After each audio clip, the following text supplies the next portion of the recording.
All right, guys, let's get started. We have an amazing panel today. We're going to be talking a little bit about how mentorship can help you become a better PM.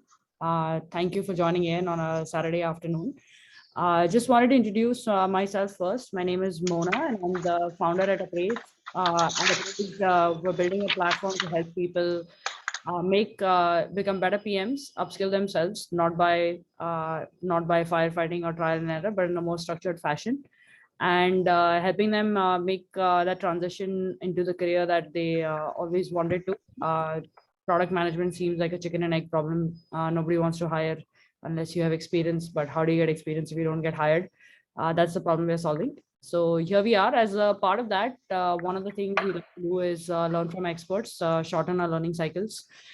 This is where I think mentorship is super critical.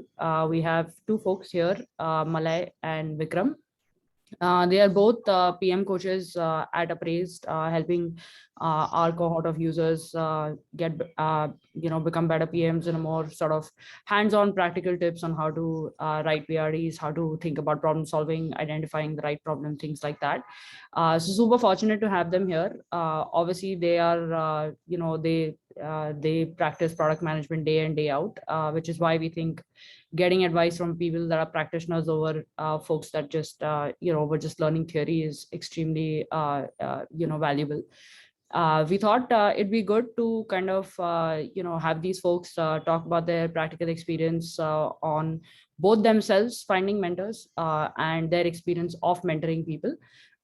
So here they are, starting with Malay. Malay is the lead product manager at Vyapar, which is a B2B business focused on Vyapar is a accounting software built for businessmen that want to make accounting simple for themselves. I can tell you as a founder, it's one of the most important things to take care of, but also one of the most boring slash complex things that you can spend lots of time on. So having something like Vyapar is super valuable, saves a lot of time and brain damage. I can tell you that much. And then we have Vikram. Vikram is also a product manager at Airmeet. He was an engineer, transitioned into product management, like a lot of us, a lot of the PMs. So I'd love to learn about his journey. He was an engineer at DirectEye, then transitioned to product management, and now kind of was very early PM at Airmeet. All of us know Airmeet has scaled amazingly well. So he's on the B2C side. So we have one PM on the B2B side and one on the B2C side. A lot of people in the B2B world think mentorship is obviously one harder to find, also less relevant because it's PMing is very specific to the business problem they're solving. But I think Malay can shed some light on that as well, on how just there are lots of parallels, generally speaking. So mentorship is valuable on both sides. So without further ado, this is our learning series. We want to learn from the experts. We want to make the most of your time while you're here. I want to ensure that next 40 minutes are really, really well spent. Hold on to your questions. We'll have the last 20 minutes for those questions. You can, at the end, raise your hand and we'll unmute you to ask the question directly to the speakers. So getting started, the first question I always have is,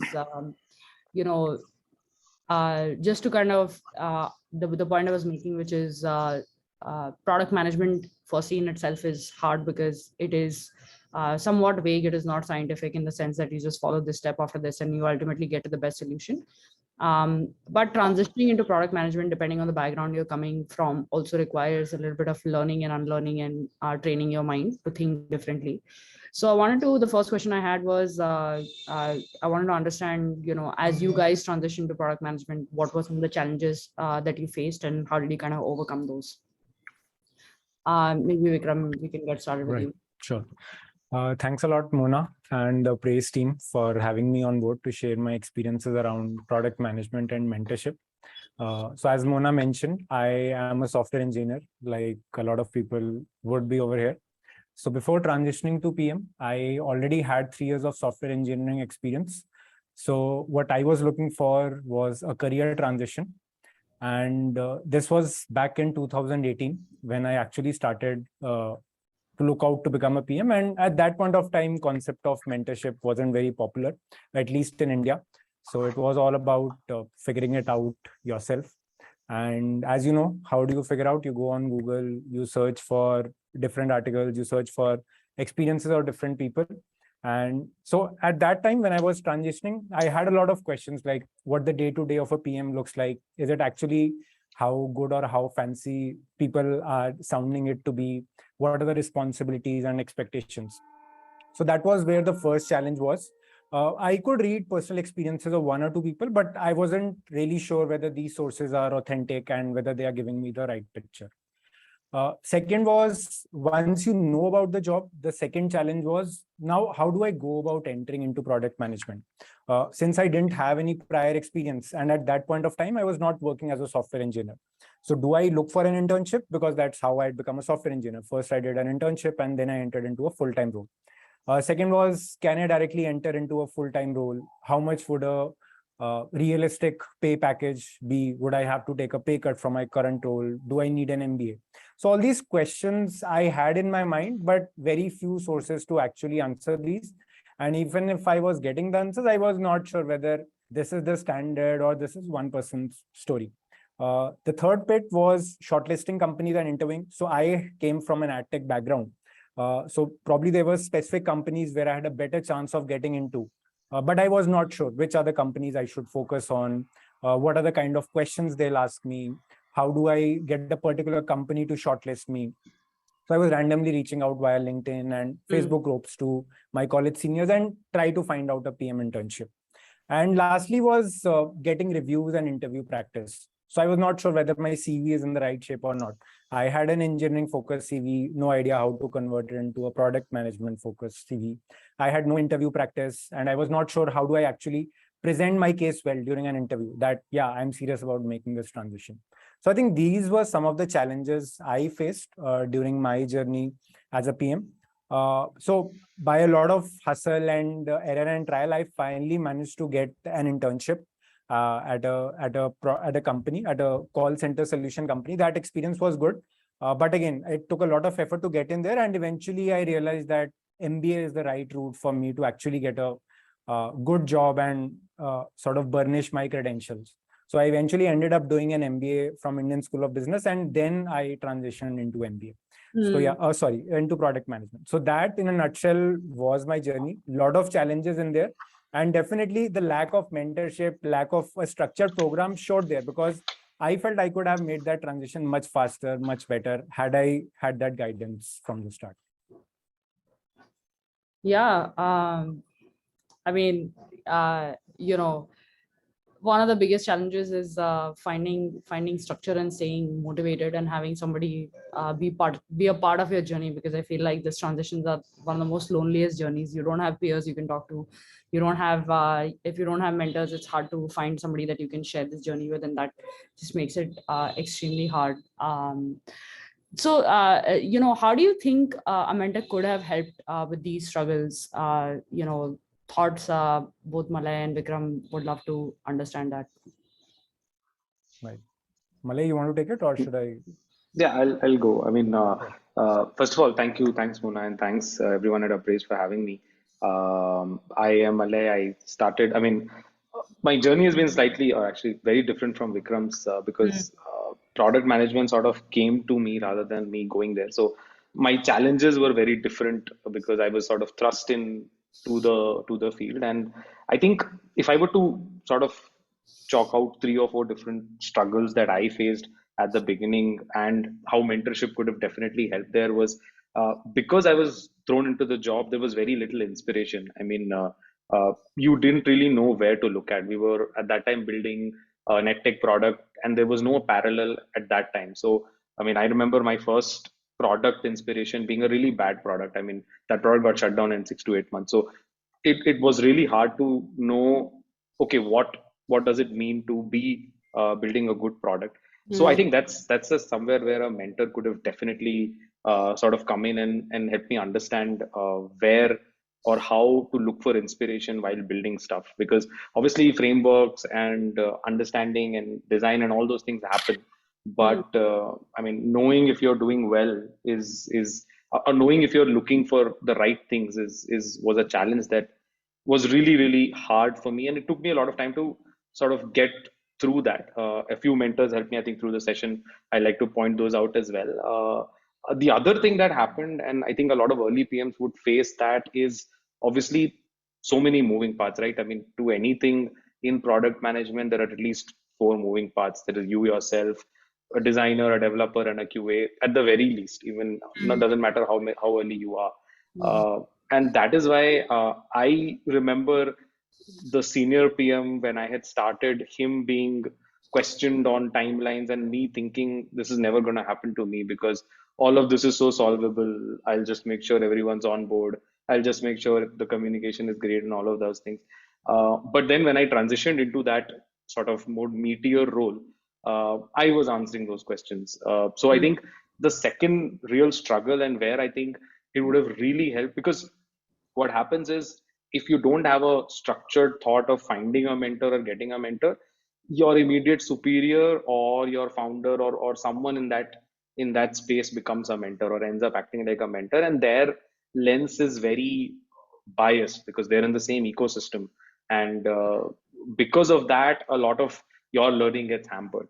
So I think, yeah, I mean, if someone was there who could have helped me sort of just know or just speak to even that, okay, these are problems that everyone faces when you're starting out, or these are problems that you just have to accept at some level, it would have been great. So I think those were two real major challenges. And I think, yeah, just learning PM in general, because when I started 2016-17, it was not as structured as it is right now. I Yeah. mean, the terms or the approaches that we use now were not really, at least in India, prevalent at that time. So having a mentor who knew all of these things would have really solved a lot of the problems, and a lot of I mean, the time to learn or the time to experiment or the time to know if you're doing well would have been shortened by a lot. Adding on to what Malay said, so I totally resonate with him on the on-job challenges you face as a PM. But since I was the one who was actively looking out and product management didn't come to me, I feel a mentorship could have helped me in some other ways as well. First was, it's just the questions you have, right? If somebody listens to those questions and lends you an ear, so you just become calm Yeah. and satisfied that there is a way around. People have experienced this, so yes, this too shall pass and I'll become a PM. So that is the most important thing, where you have somebody who listens to you and ensures you this will pass and you will manage to do well. Second was obviously getting your credentials reviewed. Resumes and portfolios play a very crucial role in helping you get shortlisted. And if you want them to come out well, you generally need them to go through multiple iterations. So if you have a mentor, you'll actually be able to get them right rather than getting rejected in an interview. Another thing is interview practice. So the more you are sweating in training, the less you'll bleed in the actual match. So interviewing is just similar to that. And I'm sure a mentor would have helped me improve my performance and not flunk the interviews I did. And lastly, making mistakes is part of any journey. So I think a mentor helps you course correct much earlier. Otherwise, it's mostly like trial and error, hustle, and life is too short to be making all your mistakes yourself. So it's better if somebody else has made those mistakes and they tell you in advance, yeah, these are the things or pitfalls you need to be careful of. Yeah, and kind of tying on to the topic of learning from others' mistakes, when you're early in your career, you're also struggling to build self-confidence. And the more mistakes you make very early in your career, 50% probability some are expensive, 50% probably some are not. But if you make those expensive mistakes, you really struggle in your confidence very early on. It takes a while for you to rebuild that confidence.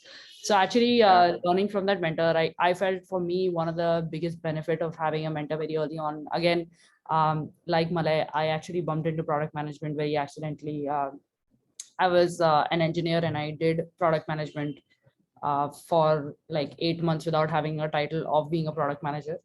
And then that just, so first it was 30% product management activity, 70% engineering. Then it kind of shifted to the point where it became 80% product management and 20% engineering. And then they were like, okay, you should just move to the product team and become a product manager. I became a product manager in 2013, when, not much about the title was even known or spoken about. Definitely spoken about in the Valley, but not so much in India. So when I was there, I was just like, okay, this is what product management means. Sure, this is what I'm already doing. Not that I have to learn, like, not that it is a change in my responsibilities, but it's good to know that this is what product management actually entails.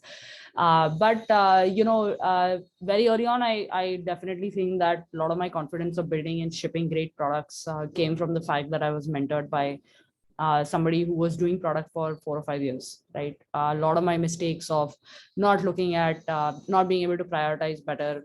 This is one common thing that a lot of people struggle with early in their career. Especially if you come from an engineering background, because you always tend to think about how before why. And that is just so deep in you that you just get lost in the complexity of how it will get executed, that you almost edit your creativity even before you get started, right? You're like, "Arey, nahi, nahi, ye to ho hi nahi sakta hai, chodo isko." Like, let's not even explore down that path, right? And then you realize you end up with a suboptimal option with a solution. But having somebody, I totally feel like the first 8 to 12 months of my product management career could have been very different had I not had a mentor. Like, I can almost swear that I would have fallen into multiple pits of different sizes, some that I could have recovered from and some that I would not have recovered from. And that really helped me build my self-confidence. For me, that was sort of the game changer. I came those avoiding those mistakes, or already sort of somebody telling me that this will happen, and me kind of being cognizant of it, or being very self-aware, made, I think, my learning curve was, it was steep, but it could have been steep with taking 2 steps forward and 5 steps backward. Instead, it became 1 step forward at all times. So for me, mentorship was almost game changing. And I don't know if you guys have any suggestions on sort of, how do you think about the relationships that you guys have had, both as with your own mentors, and now that you're mentoring people with your mentees. Like, how do you structure that relationship? How do you find a mentor? How do you get started on that journey? So yeah, I mean, totally resonate with that pitfall point, because I personally, I mean, I call that my project manager phase, where the first 10 months of my product management was Yes. actually just executing stuff. And because you have to build self-confidence, you just end up taking the shortest path, and that is just getting things executed without really Yeah. thinking a lot. And I was lucky actually to find mentors at that phase. And I think what really worked for me was, I've had a variety of mentors for different things at different points. Hmm. And I think that has been something that I have really gained a lot out of. I think very early on, I had a couple of folks who were very business oriented, who were not as product oriented, or were not as specific to product. And that is why I was more inclined towards understanding, or more inclined towards the how, basically, or a more understanding Hmm. towards, okay, let's get it done and then let's see what goes on. Once I had people who were in product, who were doing who were doing product for 3, 4 years, that is when sort of the PM game changed for me. I think that is where the entire, I mean, the world of product management opened for me. Hmm. How I went about it was, again, it was, I mean, communities. At that time, LinkedIn was just taking off, or just had a few people who were coming out. And that is how, and people were, I mean, since there was scarcity, you could actually pinpoint and find people. And then I spoke to my founders and found a few people in their investor community who were doing good job at product management there. So I think those were the two ways in which I found a couple of folks who really helped me understand the difference between execution and prioritization, basically. Hmm. And that is how it started. I think the relationship that has been since then across a lot of mentors, obviously you can't really interact with them a lot over a period of time, but I think what I've been able to do is I've been able to maintain a cadence. And by cadence, I just don't mean the physical or a virtual meeting like this. Is just even chatting on WhatsApp or just bouncing off some ideas at different times. I think that really helps cement that relationship, and also having it two-way. I think one thing that becomes very easy to do is have a sort of a soft manager reportee kind of relationship between mentors, because they're definitely more experienced and at a higher pedestal, and that is why you look at them as mentors. But if the communication is two-way, if the communication is where you are bouncing off ideas and they are bouncing off their ideas, or they're sort of updating you on what they've been up to, it sort of really cements and sort of really broadens the scope of your learning. So I think those are two important points that I have made sure of with my mentors, and try to do that with people I mentor right now, which is having a strong two-way relationship, whether it's just not me giving yarn and the other person taking it, and but it's basically exchanging. And the second is ensuring that there is a regular touch point, because even if there's nothing to talk, if you spend 5-10 minutes with a person, invariably, if two smart people or at least one smart people is there in the meeting room, you do get a very interesting or a very deep, insightful conversation around. So I think those are two directions that I have used for a solid mentor-mentee framework. Got it. Right. I think Malay has made very relevant points over here. First is the most important part he said about the bouncing of ideas with each other. I think that's a very positive sign, because like in any relationship, it's not just one person who knows everything and the other person is just the shishya, or it's not like a typical guru-shishya relationship where one person is giving you gyan and the other person is just getting enlightened. So usually everyone, no matter where they are in their journey, you get a lot to learn from each other. As for mentorship, I think it is probably can be broken down into two phases. Phase one is when you're not actually a PM. So at that time, you are trying to find ways to get into the product management industry. There, I think LinkedIn or PM communities are really helpful when you don't actually have any existing access to PMs, unless maybe your close friend or someone who you know personally is a PM. Otherwise, it's very difficult to get a candid conversation with anyone. So I think in this first phase, communities or initiatives like Upraised are really helpful, because they help you get introduced to that first set of mentors who know their stuff well and who can guide you well. So I think that is the first phase. Second phase is once you are into the product management job, there it becomes very important to not just look at your other product management colleagues as colleagues or people who you'll go to lunch with. But I've realized that if any product manager in my company is doing well, if I observe their practices, if I talk to them, that conversation itself teaches me a lot about what I can do to be a better PM. Second thing is, when you become a PM, so for me, since I'd done an MBA, so there's a network of other product managers working in different companies and different positions. So I regularly stay in touch with them. We discuss what's going on in our life. And even if we are just ranting or talking about how difficult it is to be a PM, why we are the best and nobody listens to us, still on those rants, I think I've learned a lot.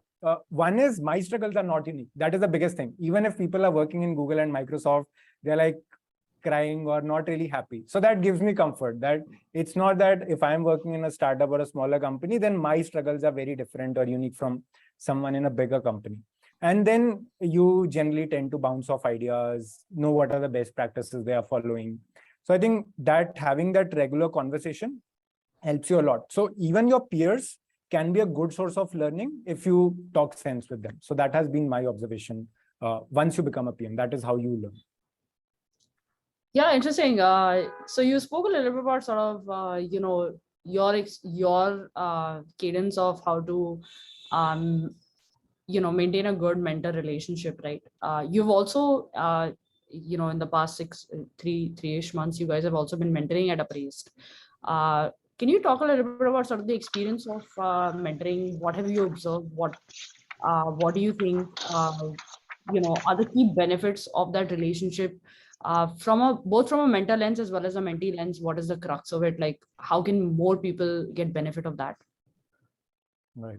So I'll go first on this. Yeah, sure. I really loved the experience of mentoring students and Upraised, and it was, I would say, as much a learning experience for me as it is for the mentees. So a couple of things which really made that experience stand out. First was, the best part is the program is very structured.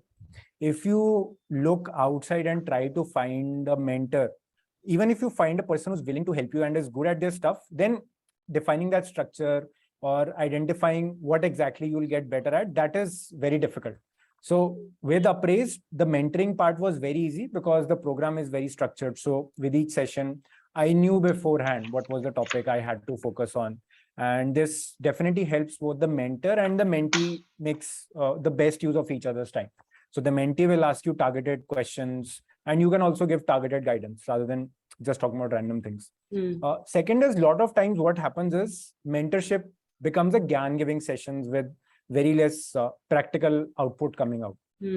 So it can be a good ranting session, but did it actually help you get better in any way? So here, having some deliverables becomes very important. So with Upraised, for example, you need to submit 2 PRDs that each mentee, that becomes a part of each mentee's portfolio. So I think regardless of what you're pursuing, if you have a mentor-mentee relationship, you should look for some concrete deliverables, like is it a pitch deck or a PRD? Because that helps you practically apply the skills or the gyan you have been getting. And these decks also come in useful when you're applying. So now you actually have something concrete to show you to your future employers, yeah, that this is actually something I have worked on and I'm really serious about this aspect. And last is, when you have a structured program like this, there is a certain degree of commitment from the mentees end as well. So I have done a lot of free mentoring sessions as well. And I'll for a fact, I don't know, it's psychology or what, but people don't tend to really value free stuff a lot, or where there's not a lot of commitment involved.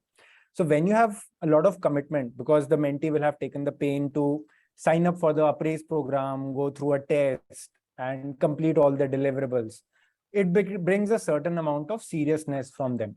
And this escalation of commitment will mean that both the mentor and the mentee will take things seriously, like we'll show up on time, we'll make sure we are prepared beforehand. So I think all those things really help get the most out of that relationship. So I would say these 3 things have been really useful, or have been good in terms of getting the most out of that mentor-mentee relationship, because it gives a structure and plan to both the parties. Got it. Yep, I think Vikram made some really bang on points there. I think the structure part of the entire interaction, I could really resonate with that free mentoring and people not valuing part of it. But I think I'll just bring out like a couple of more aspects that I have found very fulfilling. I think first of all, the joy of giving back is definitely something that I felt more here than compared to what I felt when I was doing it at a personal scale. Majorly, I think because it's weaved into their career path.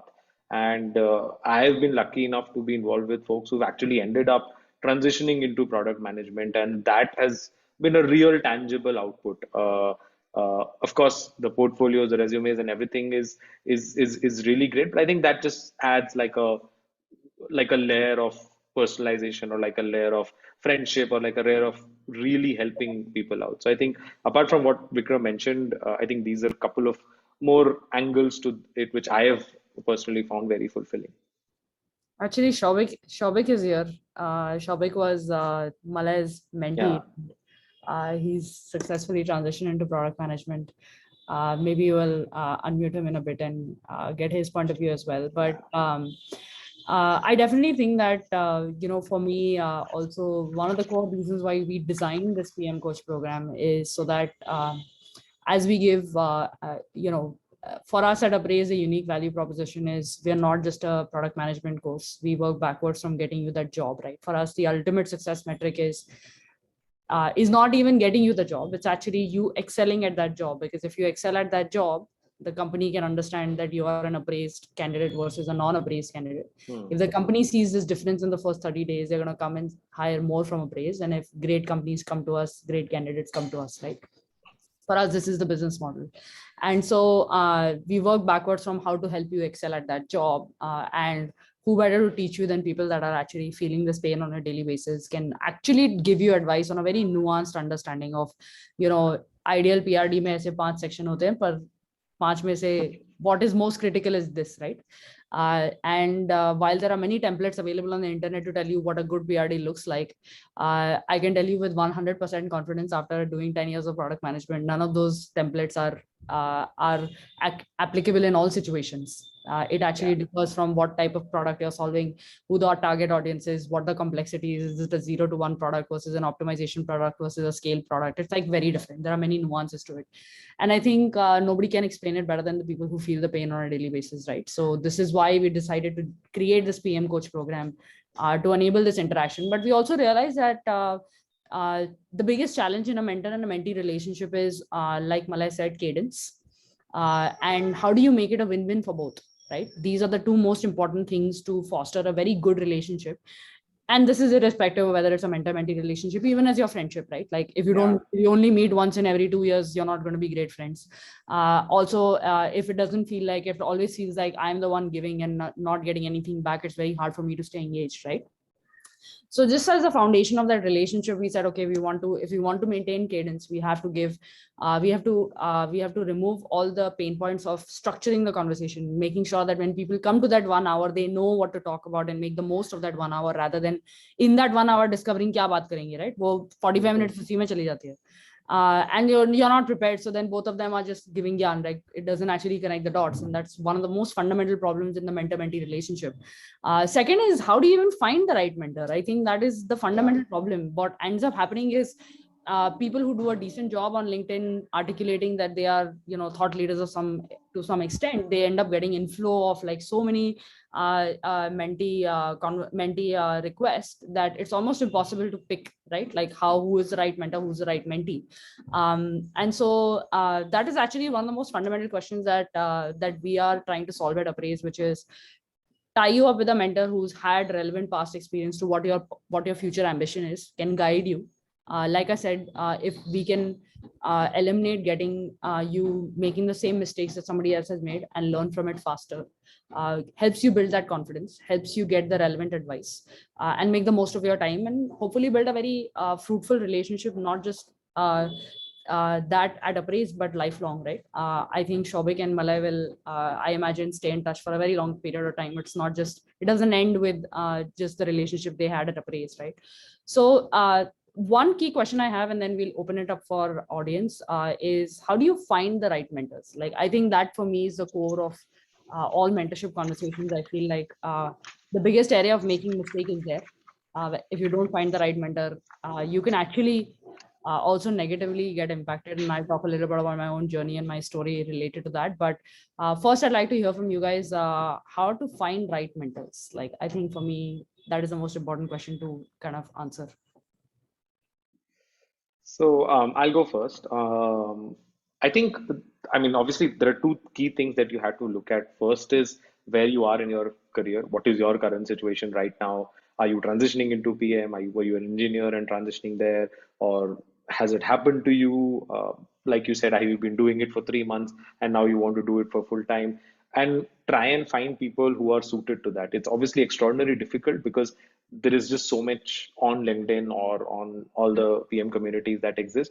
But you would have to put in that hard work if there was something that was not as structured as Upraised was there. I mean, if there is a standard mentor-mentee program that is there, obviously you can leverage that. But if it's not there, you would probably have to do a bit of trial and error or do a bit of research in terms of how their track record was and where you are right now. I mean, if you're even, for example, for me, if you're building a team, you probably look at someone who's built a really high performance team and then learn from that person rather than maybe someone who's good at product management, because that part of the journey is sort of at a standstill to some extent, right?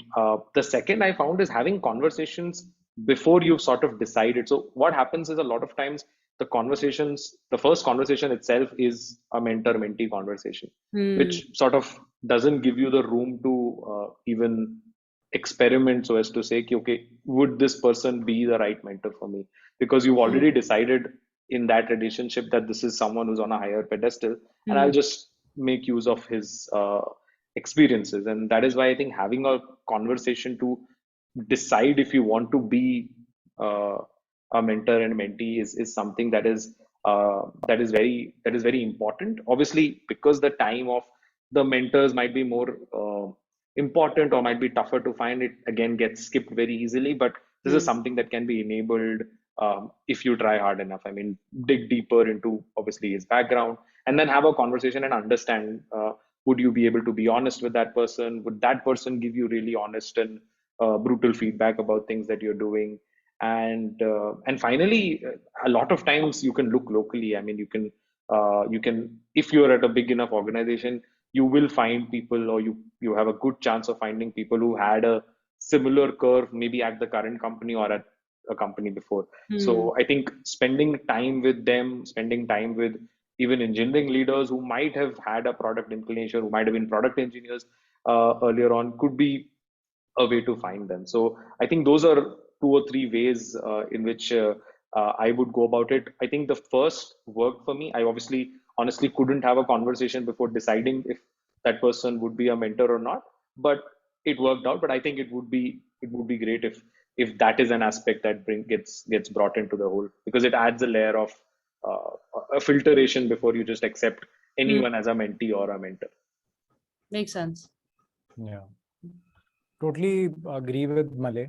He has made some very relevant points.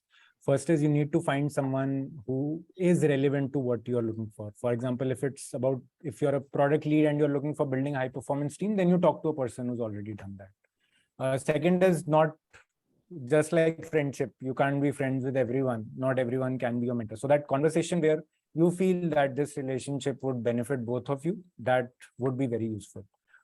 So what Malay said about looking for mentors locally, I think that has been my approach as well.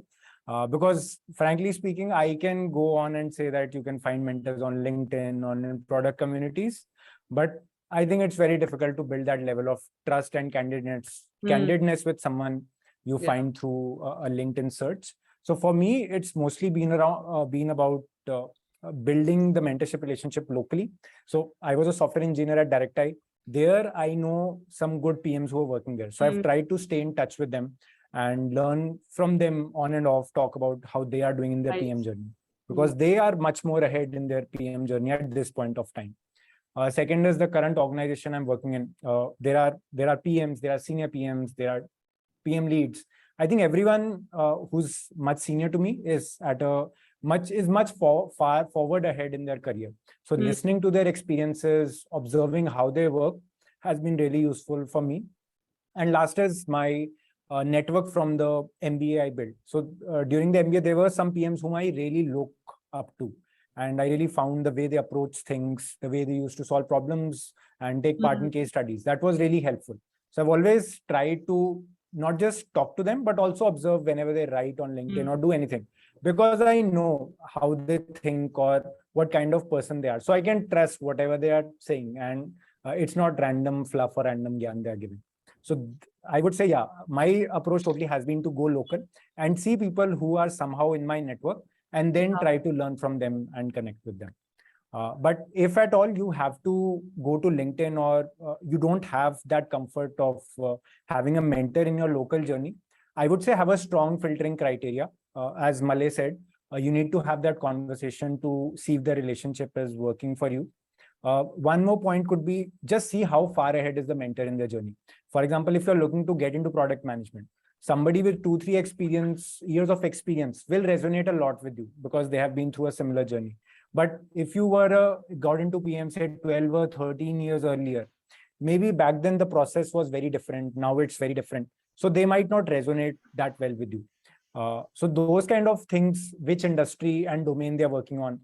For example, if you're looking to get into fintech, then it's probably a good idea to look for experienced PMs in the fintech industry, because in fintech, there's a lot of regulation involved. So the product managers working there will have a different way of working.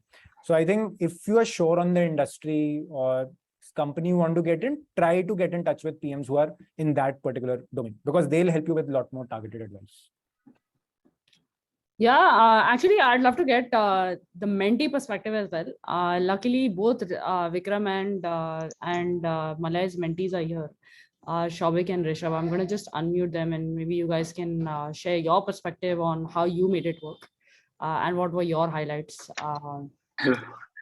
Shobik, you want to go first? Yeah, sure. I mean, hi Hey, Malay, man. hi Mona, Hey, man. hi How are Vikram, you? hi Rishabh. Very warm welcome to everyone. I think I'm on the other side, so it's a little weird now that I've finally broken into product management. I've just joined last week as the AVP for product at Prudent Insurance, and a lot of the credit I would like to give to the Upraised team as well as Malay. I mean, they have been constantly supportive throughout. The entire 4-month process for me has been extremely challenging, but at the same time, it was very, very interesting because this was product management. I think for everyone over here, it might seem like a very daunting task. It might be very scary. But I think having a mentor along throughout the entire journey to validate your thought process, to validate what you are thinking and how you are putting that across into your documentation, into your assignments, into your interviews. I think that has been extremely crucial for me. And Malay has been like constantly helpful. I know I've annoyed him multiple times, called him so many times on small things that I wanted to change in my PRDs. But I think that's one of the reasons that, I could convert a job into product management so early on. And I'm going to be eternally grateful to the Upraised team as well as Malay for helping me out. So that's about it for me. Yeah, I think, hi everyone. Thank you for having me. But I kind of concur with what Shobik has to say. And a couple of things that were discussed throughout the phase of the call that both Malay and Vikram talked about. So the brutality of the reviews that you get on the work that you do, your thought process, and how the course starts with you having a structured way of thinking. But then when you come to write PRDs, you understand that, oh, that was theoretical. But once you try to practically apply it, there's a lot of things that needs to be changed or tweaked, right?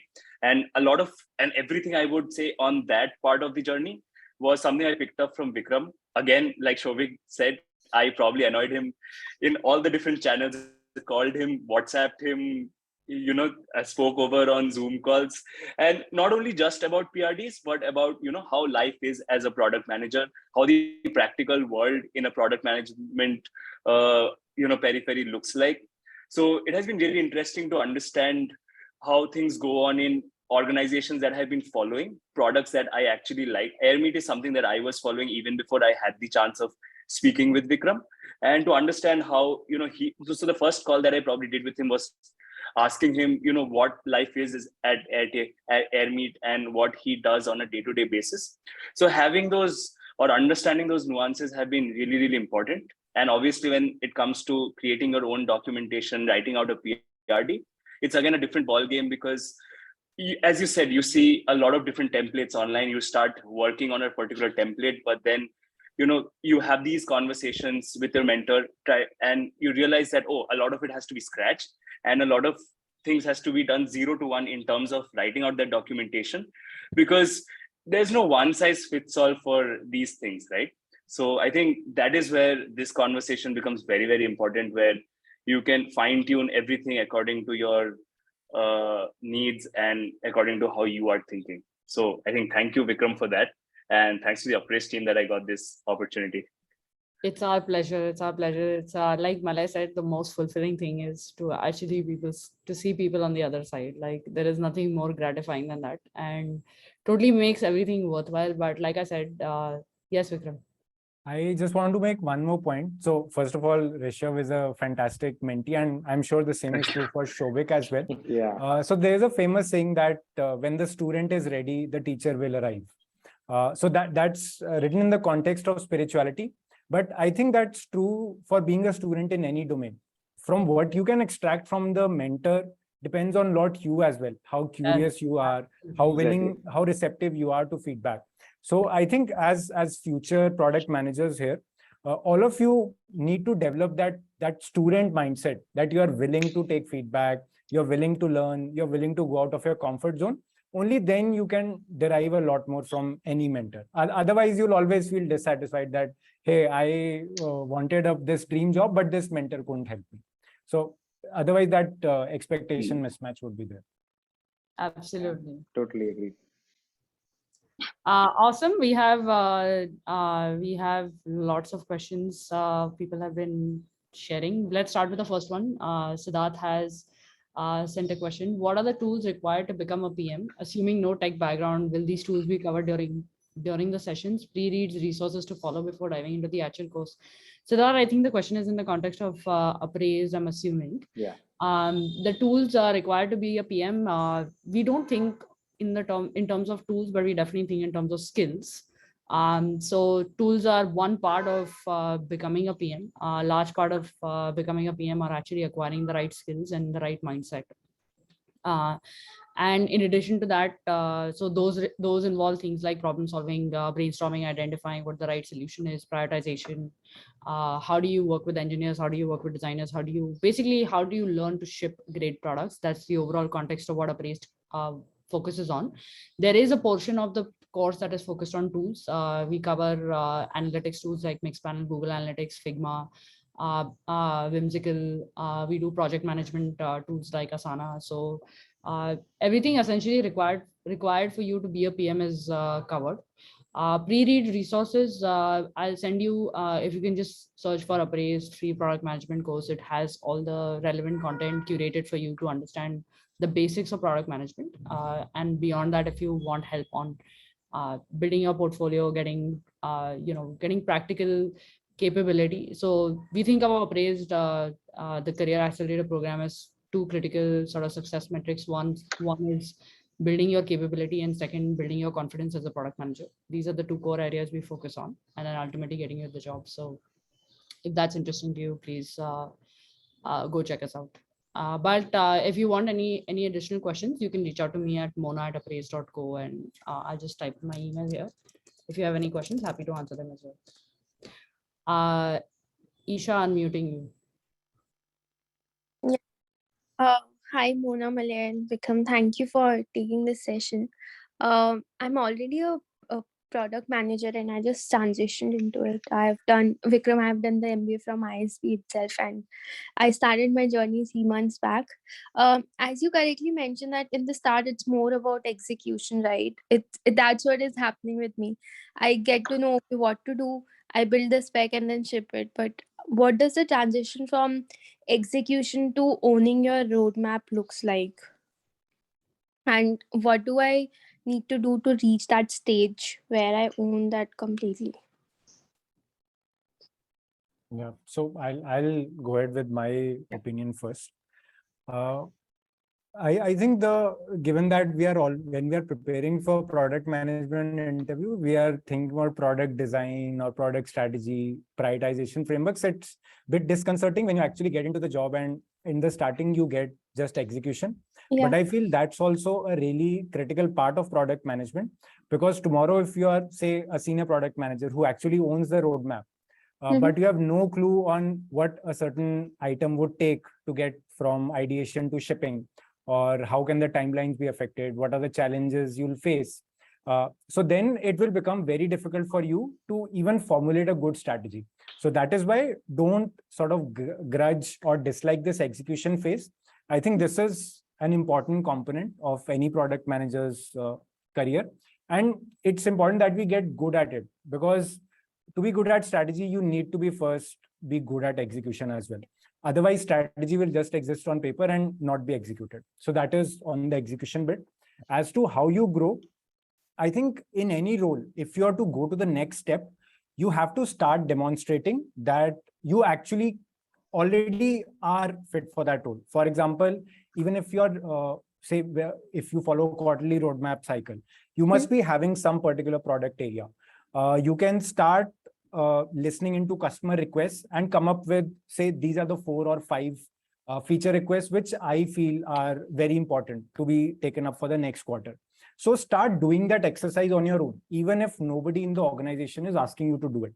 So if you start taking initiative on your own, you start coming up with a list of features which you feel is important for the next quarter, discuss that with your manager or your manager's manager. That is how you'll start building their confidence that yes, you are ready for the next step. That has been my personal way of rising up in my career. When you start demonstrating that yes, you can take up that next phase of growth. And second is, I would say it's more tactical bit. You might be feeling that a lot of your time goes into execution. and you're not able to actually get time to talk to customers or think strategically. So for this, I would say there are some best practices around reducing the time it takes for executing. For example, you become very clear with your written documentation. You become clear with your brief you give to designers and engineers. I think those tactical practices, once you start following, you'll automatically start having more time for this execution or strategy stuff. And then start talking to customers, start coming up with your own prioritized list, share it with the leadership team, create visibility. And I think that is the way you can start growing up your career ladder. That has been my personal experience. Maybe Malay can add more on this. Yeah, no, I agree totally. I think one thing, like Vikram said, see, execution is something that out of the several skills that you need to be great at to be a PM, execution is probably the most straightforward to get better at because there are set structures, right? You can, like Vikram said, you can use tools, you can refine your requirements and everything. So the execution phase is important. I'll just give an example of how I was able to do it. I think it takes one or two of your bets to succeed. For me, it used to be a supply portal that I was very bullish on back in the day to be built, and you need to find that bet. Basically, that's where I'm coming to. You probably would need to spend time outside your execution time during the week or whatever, but you need to find those one or two couple of bets that really work, and that is when you gain that confidence, and then you just go into that rhythm of spending enough time in deciding what to build before actually picking up tasks and building them. I think uh, the bet is very specific to your domain, your company, and you will have to figure out that by research and by talking to a lot of people and understanding their pain points and all the things that you do while you prepare for an interview. So do that for your actual job. But yeah, it will be tough to do it if you are already in a phase where you have a lot of dependencies where everyone's looking at you. Okay, engineer is free, or we have bandwidth, you need to deliver this, and all of that will be tough. So you will have to take out time apart from that. But I think if you get like those one or two bets right, then the entire perspective, your perspective, of course, and people around you, their perspective as well changes, and they start looking at you as someone who can add value strategically as well, rather than someone who can execute really well. So while executing well is important, I mean, figure out your bets in the next 3-4 months or whatever time you want to give to yourself to sort of transition into that product owner in terms of strategy and roadmap. Cool. We have a question from, I'm going to unmute Vibhor. Hi, Vibhor. Can you hear us? While we wait for Vibhor, Aditya has a question. Thanks for deliberating on importance of a mentor. How are mentors assigned at Upraised? Do mentees get to choose a mentor? So how are mentors assigned at Upraised? We look at a couple of things. First is the background of the mentor and their strengths and past experience. We look at the background of the mentee and what their future aspirations are, and we try to the industry they want to go into or the specific product line that they want to work on. If there is an overlap of that, we try to match them so that we can get the most relevant sort of feedback on the PRDs that they're working on. Do mentees get to choose a mentor? There's no specific process of choosing a mentor, but for whatever reason, if the mentor isn't working out or that relationship is not being fruitful, we do have a discussion and we do provide you an opportunity to choose another mentor if that doesn't work out. But the idea is very simple, which is like Vikram and Malay said, one of the things that makes the relationship of a mentor and a mentee special at Upraised is the structure and the deliverables that we have.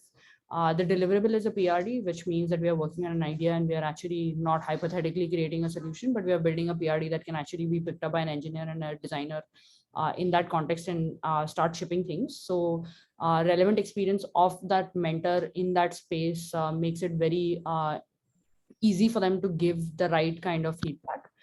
It's not hypothetical nature, it's very, very practical. It's driven by their own experience. So that's the core of what we focus on.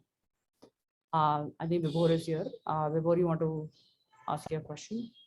Hey, hi everyone. Good afternoon. Thanks for the wonderful session, sharing your views first of all. So Hi, I Vibhor. would like, yeah, hi, Mahir. So it was a very wonderful session. Like your thoughts were quite good. Like I am someone who is aspiring to move into a PM role. So look forward to connecting with all of you. So I was just wondering if I can have a 10 minutes chat with someone who is already into product, like hardcore product, to understand if I'm making the right move or not. So it will be very helpful for me to understand that thing. Vibhor, I'm happy to chat with you. You can send me an email on moon@upraised.com and I can take it. Sure. Thank you. You're welcome. There's another question. I don't know what his name is. It comes as Galaxy G7 Prime, but the question is for all speakers and would like to understand everyone's perspective on it. Do you see recession affecting product management, especially entry level? And if it does, how would that gap affect the profile of that person?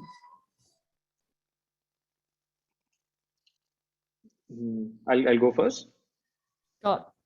Yeah.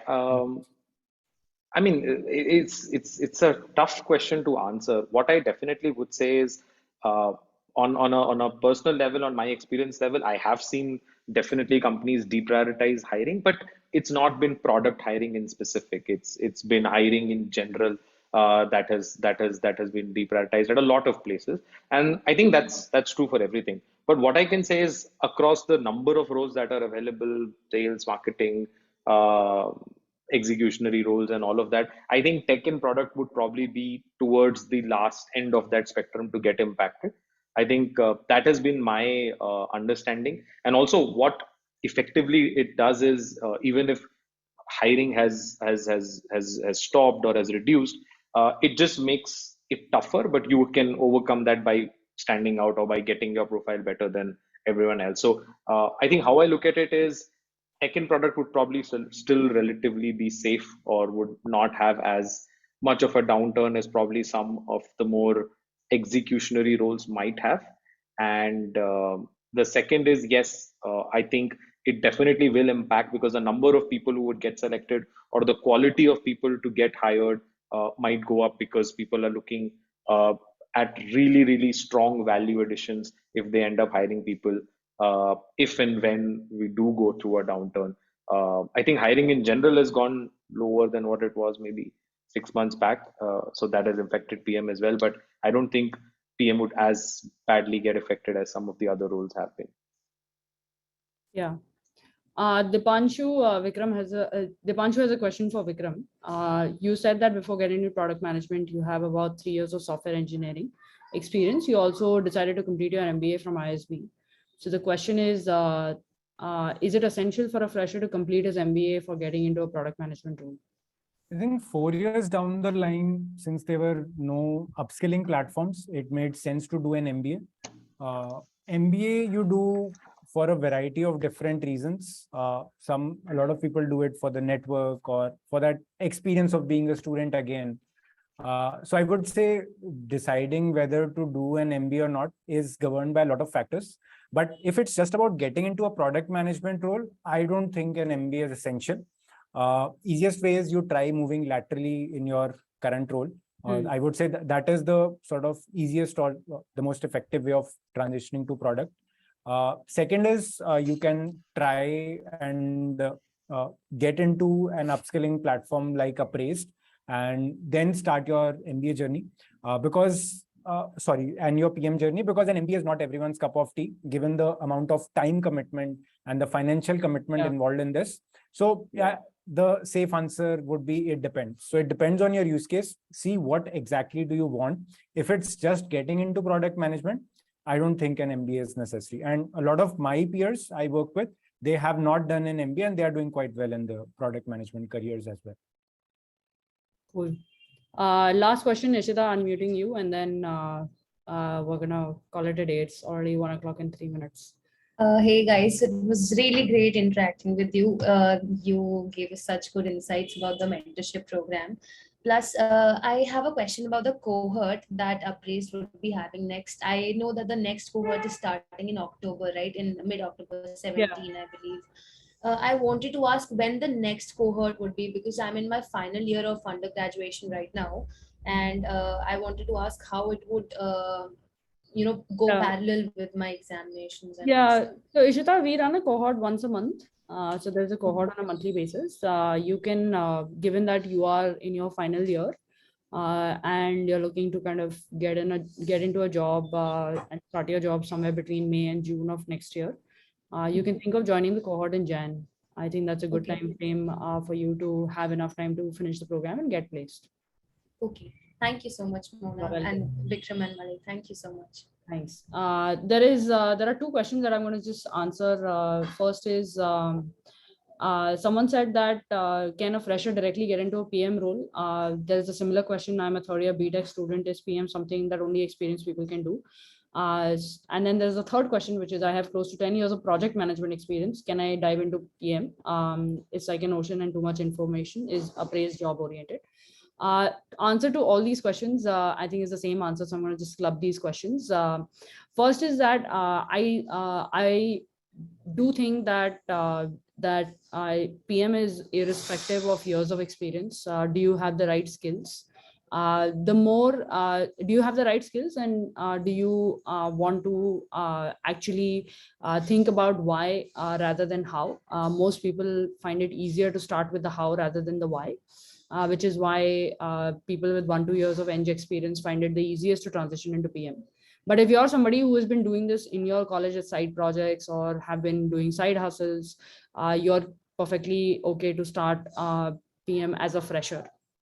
On the other end of the spectrum, when you have 10 years of project management experience, getting into the PM world, I just want to highlight there are a few things that you should be thinking about.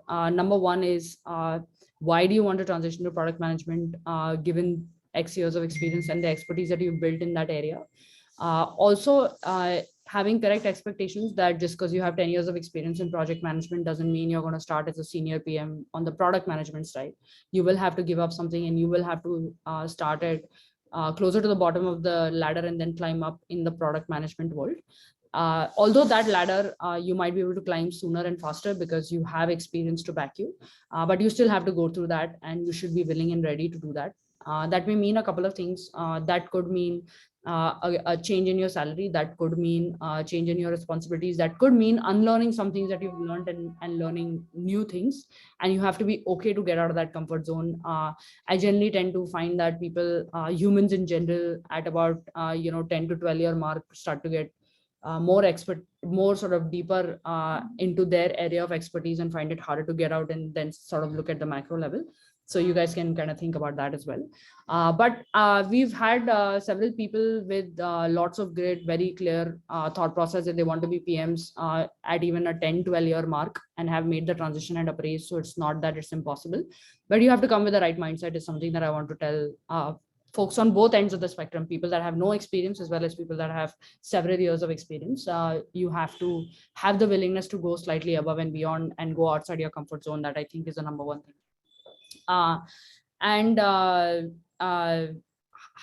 Last question, and guys, I'm gonna just because we're already 7-8 minutes off. These questions are more sort of Upraised specific, so I can also email you the answers, or we can schedule a call about it. But product management is different in startups versus stable companies. Is it dependent on the life stage of the company you're working with? Maybe you guys can chime in a little bit, but my general insight is if you look at the spectrum of the companies, the sooner you join the companies, the more hats you wear. The later you join in the company, the more specific your agenda is, and that requires you to have vertical expertise. That is sort of the large, the generalized answer. Obviously, there are more nuances to it. If Vikram and Malay, you guys want to add something? No, I agree there. I mean, early stage you get to learn more, and but again, you'll have to be a generalist. I mean, you can't evade responsibilities that are outside product management if you're early. And if you're early enough, you can actually do pretty much everything that it takes to build a business.